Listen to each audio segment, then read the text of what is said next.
నెలల తరబడి ఎన్ని మందులు వాడినా మీ మోకాల నొప్పులు తగ్గట్లేదా? ప్రాణ పెయిన్ క్లినిక్ లో అత్యాధునిక చికిత్స. Welcome to Suman TV. నేను మీ నవీన్. ఈ నెల చంద్రబాబు నాయుడు గారు 4వ తారీఖున ముఖ్యమంత్రి హోదాలో ఢిల్లీకి అయితే వెళ్ళబోతా ఉన్నారు. సో రాష్ట్ర ప్రయోజనాల కోసం మొదటిసారిగా ఢిల్లీకి వెళ్తా ఉన్నారు. సో అక్కడ ఎట్లాంటి అంశాలు తెరపైకి రాబోతా ఉన్నాయన్నది సీనియర్ జర్నలిస్ట్ విజయ్ గారిని అడిగి తెలుసుకుందాం. సార్ నమస్తే అండి. నమస్తే నవీన్. ఏంటి సార్, మొత్తానికి ఢిల్లీ పర్యటన చాలా హాట్ టాపిక్గా మారింది ఇప్పుడు. సో అంటే ఇక్కడ మనం చెయ్యి చాపే పరిస్థితుల్లో లేము ఇప్పుడు, అంటే అడిగి తీసుకునే పరిస్థితిలో ఉన్నాం. ఎలాంటి అంశాలపై అక్కడ తెరపైకి రాబోతా ఉన్నాయి? అంటే నవీన్, మీరు చెప్పినట్టుగానే ఇప్పుడున్నటువంటి పొలిటికల్ సినారా చూస్తే 2014లో ఇదే మన ఎన్డీఏలో మనం ఉన్నాము. జనసేన అప్పుడు కంటెస్ట్ చేయలేదు, అవుట్ రైట్కి సపోర్ట్ చేశారు. టీడీపీ గవర్నమెంట్ ఉంది, ఎన్డీఏనే గవర్నమెంట్ ఫామ్ అయింది. అయితే సొంత మెజారిటీతోనే బీజేపీ సొంతంగా ఆ సీట్లను సాధించింది. కాబట్టి మనకి ఇవ్వాల్సినటువంటి ఏదైతే ఇచ్చినటువంటి హామీలు ఉన్నాయో వాటన్నిటిని కూడా పూర్తి స్థాయిలో అప్పుడు ఇవ్వలేదు. నిధులకు సంబంధించి కావచ్చు, పోలవరానికి సంబంధించి కావచ్చు, అమరావతి రాజధానికి సంబంధించి కావచ్చు, అలాగే చాలా పెండింగ్ ప్రాజెక్టులన్నీ కూడా, అలాగే ప్రత్యేక హోదా విషయం అంతా కూడా అది అయిపోయిన అధ్యాయం. అలాగే రైల్వే జోన్ గురించి కావచ్చు, ఇవన్నీ కూడా చాలా రకాల పెండింగ్ సమస్యలు అలాగే ఉండిపోయి. సో ఇచ్చినటువంటి హామీలని నెరవేర్చలేదని అప్పుడు టీడీపీ కూడా ఎన్డీఏల నుంచి బయటకు వచ్చేసినటువంటి పరిస్థితి. ఆ తర్వాత మళ్ళీ కూడా 2019లో కూడా ఎన్నికలు జరిగాయి.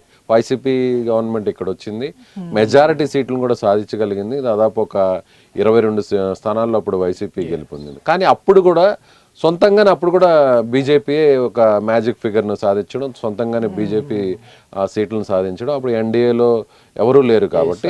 సో జగన్మోహన్ రెడ్డి గారు కూడా ఒక మాట అన్నారు, అందరికీ బాగా గుర్తుంది. అంటే వాళ్లకు మన అవసరం లేదు కాబట్టి వాళ్ళు ఇచ్చినప్పుడే మనం తీసుకోవాలన్నారు. కానీ అంటే ఖచ్చితంగా మనం మెజారిటీ స్థానాలు సాధిస్తే మాత్రం మనం కేంద్రం మెడలు వంచి పనిచేయించుకోగలం అంటూ కూడా ఆయన గతంలో ఎన్నికలకు ముందు 2019 ఆ టైంలో కూడా వ్యాఖ్యలు చేశారు. కానీ అనుకున్నట్టే ప్రజలైతే వైసీపీకి మెజారిటీ సీట్లు అప్పట్లో ఇచ్చారు. కానీ అక్కడ అవసరం లేనటువంటి పరిస్థితి అనమాట. బీజేపీకి ఎన్డీఏకి అంత అవసరం లేని పరిస్థితి, సొంతంగా వాళ్ళే మెజారిటీ సాధించారు. కానీ ఇప్పుడు మాత్రం పరిస్థితి అది కాదు. ఖచ్చితంగా మన అవసరం ఉంది. ఖచ్చితంగా ఇక్కడ తెలుగుదేశం పార్టీ, జనసేన పార్టీ అవసరం ఖచ్చితంగా ఉంది. మొత్తం 16 సీట్లు తెలుగుదేశం పార్టీ గెలుపొందడం జరిగింది, 2 సీట్లు జనసేన గెలిచింది, 3 సీట్లు బీజేపీ గెలిచింది ఎంపీ స్థానాల్లో. సో కేవలం బీజేపీ 240 స్థానాలకు మాత్రమే జాతీయ స్థాయిలో అక్కడ పరిమితమైంది. అంటే మ్యాజిక్ ఫిగర్కి దాదాపుగా ఒక 30-32 సీట్లకు దూరంలోనే ఆగింది. కాబట్టి ఖచ్చితంగా తెలుగుదేశం సపోర్ట్ అనేది, జనసేన సపోర్ట్ చాలా కీలకం. మనతో పాటు జేడీయూ కూడా ఉంది, నితీష్ కుమార్ యాదవ్ పార్టీ కూడా ఉంది. వాళ్ళు కూడా అదే స్థాయిలో ఆ రాష్ట్రానికి సంబంధించినటువంటి డెవలప్మెంట్ మీద కాన్సన్ట్రేట్ చేశారు. అయితే ఇవాళ జరుగుతున్నటువంటి ప్రత్యేకంగా ఇప్పుడు మనం చర్చించుకునేటట్టుగా ఈ నెల 4వ తారీఖున చంద్రబాబు గారు సీఎం హోదాలో ఆయన ఢిల్లీకి వెళ్ళబోతున్నారు. అక్కడ ఫైనాన్స్ మినిస్టర్ నిర్మలా సీతారామన్తో భేటీ కాబోతున్నారు. అనేక పెండింగ్ ప్రాజెక్టులకు సంబంధించి కూడా ఆయన డీటెయిల్డ్గా డిస్కస్ చేయబోతున్నారు. ముందు కేంద్రానికి సంబంధించినటువంటి బడ్జెట్ రూపకల్పన అనేది ఇప్పుడు ప్రస్తుతం జరుగుతుంది. సో లోక్సభలో ఎవరైనా అధికారంలోకి వచ్చినట్టు, శాసనసభలో అయినా లోక్సభలో అయినా అధికారంలోకి వచ్చినటువంటి వెంటనే బడ్జెట్ను ప్రవేశపెట్టేటువంటి పరిస్థితి ఉంటుంది.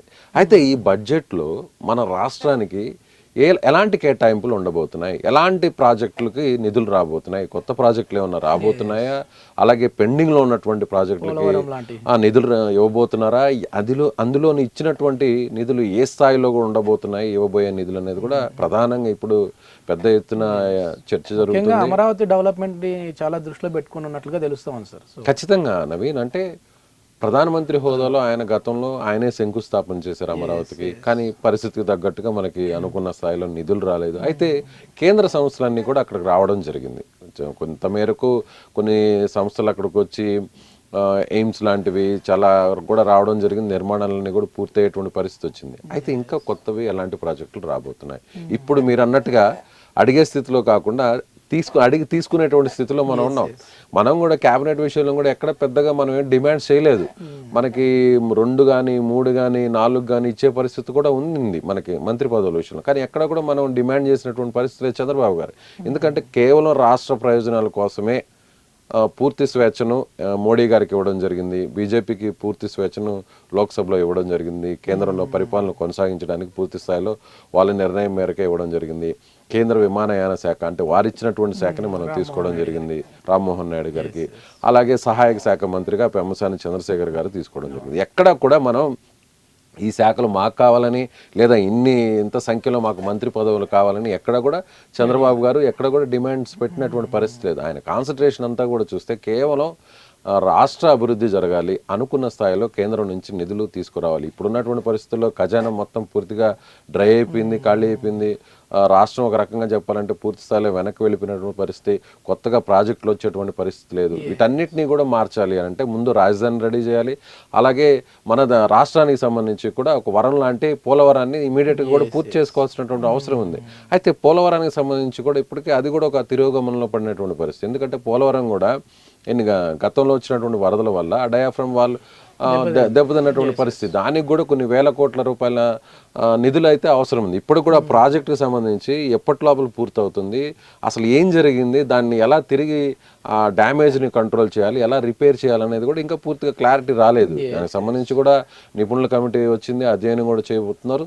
ఇవన్నీ కూడా ఆయన పెండింగ్లో ఉన్నటువంటి ప్రాజెక్టులు ఏంటి. గత 5 ఏళ్ల పాటు వైసీపీ ప్రభుత్వంలో మీరు రాసినటువంటి ఉత్తరాలు, ప్రత్యుత్తరాలు ఇవన్నిటినీ కూడా మీరు ఎలాంటి డిమాండ్స్ చేశారు, అటువైపు నుంచి కేంద్రం ఎలాంటి సమాధానం ఇచ్చింది, అవి ఏ స్టేజెస్లో ఉన్నాయి, ఇవన్నీ కూడా ఆ స్టేటస్ అంతా కూడా ఇప్పటికీ అన్ని శాఖలకు సంబంధించి కూడా పిఎస్లకు లేఖలు రాయడం జరిగింది, ఆదేశాలు ఇవ్వడం జరిగింది. హెచ్ఓడీలకు కూడా అన్ని శాఖలు హెచ్ఓడీలకు ఆదేశాలు ఇవ్వడం జరిగింది. అసలు ఇప్పుడున్నటువంటి స్టేటస్ ఏంటి, సో అక్కడ మనం ఏం డిస్కస్ చేయాలి, మనకు రావాల్సినటువంటి ప్రధానంగా ప్యాకేజ్ అనేది అంటే హోదా అనేది పక్కన పెడితే ప్రత్యేక ప్యాకేజ్ కూడా గతంలో మనకి అనుకున్నట్లుగా రాలేదు అని చెప్పేసి బయటకు వచ్చారన్నారు అప్పుడు.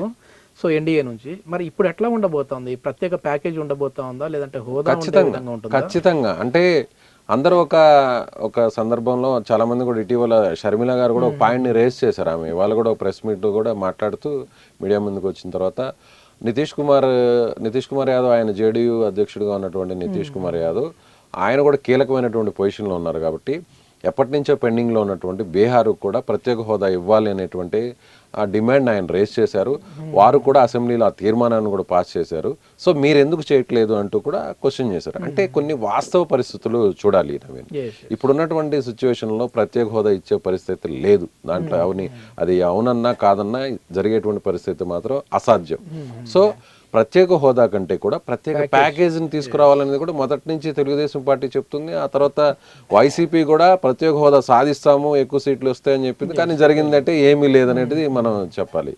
అయితే ఇప్పుడున్నటువంటి పరిస్థితుల్లో ఎక్కువ సంఖ్యలో ఎక్కువ శాతం నిధులు కానీ మనం తీసుకురాగలిగితే, ప్రాజెక్టులన్నీ కూడా మనం తెచ్చుకోగలిగితే మెజారిటీలో, సో ఖచ్చితంగా రాబోయేటువంటి 2 సంవత్సరాల్లో అభివృద్ధి అనేది స్టార్ట్ అవుతుంది. సంబంధించిన కంపెనీస్ రావాలి సార్, మెయిన్ 100% కంపెనీస్ కావచ్చు, లేదంటే విద్యా సంస్థలు, రహదారులు కావచ్చు, రైల్వే ప్రాజెక్టులు కావచ్చు, అన్ని రకాలుగా అంటే కేంద్రం నుంచి ఇచ్చేటువంటి ప్రతి పనిలో కూడా ప్రతి ఫండ్లో కావచ్చు, ప్రతి ప్రాజెక్టులో కావచ్చు మెజారిటీ షేర్ని మనం ఏపీ కానీ దక్కించుకోగలిగితే, ఎవరు ఊహించిన విధంగా అయితే మాత్రం అభివృద్ధి అనేది ఆ బండి అనేది స్టార్ట్ అవుతుందని మాత్రం ఖచ్చితంగా చెప్పచ్చు. ముందు నుంచి కూడా ఎట్లాగో చంద్రబాబు గారు చెప్తా ఉంటారు, అభివృద్ధి సంక్షేమం రెండు కళ్ళ లాంటివి. సో రెండు కూడా సమపాలలో వెళ్ళాలని చెప్పేసి చూద్దాం సార్. మరి రాబోయే రోజుల్లో ఇంకా దీనికి సంబంధించి 4వ తారీఖు ఆ మీటింగ్ అయిన తర్వాత అంటే కేంద్రం బడ్జెట్ రూపకల్పన జరుగుతుంది కాబట్టి మీకు ఎలాంటి ప్రాజెక్టులు కావాలి, అలాగే మీకున్నటువంటి పెండింగ్ సమస్యలు ఏంటి, ఆ నిధులకు సంబంధించినటువంటి కొరత ఎలా ఉంది, ఇవన్నీ కూడా